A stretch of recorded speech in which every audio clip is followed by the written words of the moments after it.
Hello everyone, মৌরলা মাছের ঝাল নিয়ে তোমাদের সাথে এই রেসিপি নিয়ে শেয়ার করতে চলে এসেছি। প্রথমে মৌরলা মাছটাকে নুন আর হলুদ মাখিয়ে অল্প কড়া করে ভেজে নিতে হবে।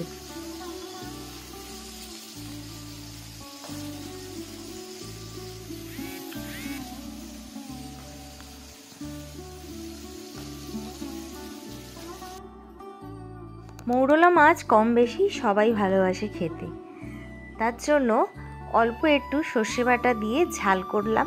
কেমন হয়েছে অবশ্যই এটা জানাবে। রেসিপিটি দেখতে পুরো ভিডিওতে অবশ্যই চোখ রাখতে হবে। এরপর কড়াইতে তেল দেয়া হলো, তারপর কালো জিরে ফোড়ন দিতে হবে।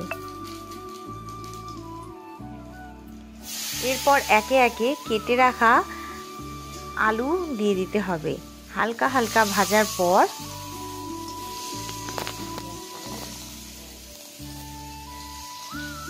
চেরা কাঁচা লঙ্কা দিতে হবে। এরপর কেটে রাখা পেঁয়াজ সেটাও দিয়ে দিতে হবে।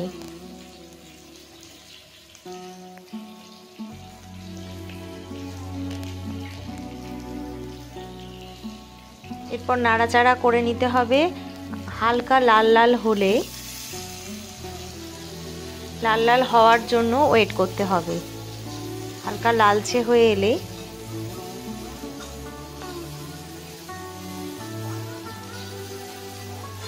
এই রেসিপিটি সবাই একবার বাড়িতে বানিয়ে দেখবে, আশা করছি সবার খুব ভালো লাগবে। পরিমাণ মতন নুন দিতে হবে। রেসিপিটি কিন্তু মায়ের হাতের, তার জন্য নতুন নতুন কোনো রেসিপি হলে আমার ইচ্ছা করে বন্ধুদের সাথে শেয়ার করতে। সবাই একবার করে ট্রাই করো, আশা করছি তোমাদের সবার খুব ভালো লাগবে। পরিমাণ মতন হলুদ গুঁড়ো দিতে হবে, দিয়ে ভালো করে নাড়াচাড়া করে নিতে হবে। বন্ধুরা সবাই এই রেসিপিটি বাড়িতে বানিও, আর কারা কারা অন্য রকম মৌরলা মাছ রান্না করো সেটাও শেয়ার করো। আমিও ট্রাই করব, সেই রেসিপিটিও তোমাদের সাথে শেয়ার করব। এরপর সর্ষেটা ভিজিয়ে রাখা হয়েছিল, সেই জলটা ছেঁকে দিয়ে দেয়া হলো, আর পরিমাণ মতন জল দেয়া হলো।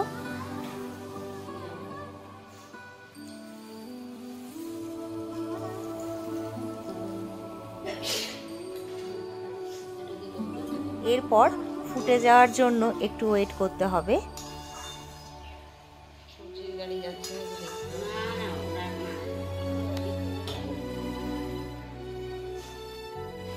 এরপর যেই জলটা ফুটে গেছে ঝোলটা, তারপর ভেজে রাখা মাছগুলো কড়াইতে দিয়ে দেয়া হবে।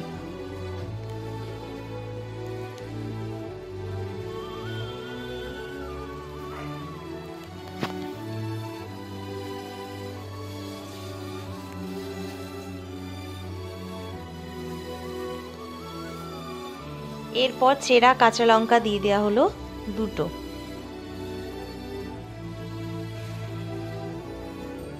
কুচিয়ে রাখা ধনেপাতা দিয়ে গ্যাসটা বন্ধ করে দেওয়া হবে। রেডি হয়ে গেল মৌরলা মাছের ঝাল সর্ষে দিয়ে। কেমন লাগলো রেসিপিটি অবশ্যই জানিও বন্ধুরা। নতুন নতুন ব্লগ পেতে হলে অবশ্যই চ্যানেলটাকে সাবস্ক্রাইব করতে হবে, আর সাথে বেল আইকনটি অবশ্যই টিপে দিতে হবে। কেমন লাগলো অবশ্য জানিও বন্ধুরা। আজকের মতো এইটুখানি, আবার নতুন ভিডিও নিয়ে খুব শিগগিরই আসছি। টাটা বন্ধুরা।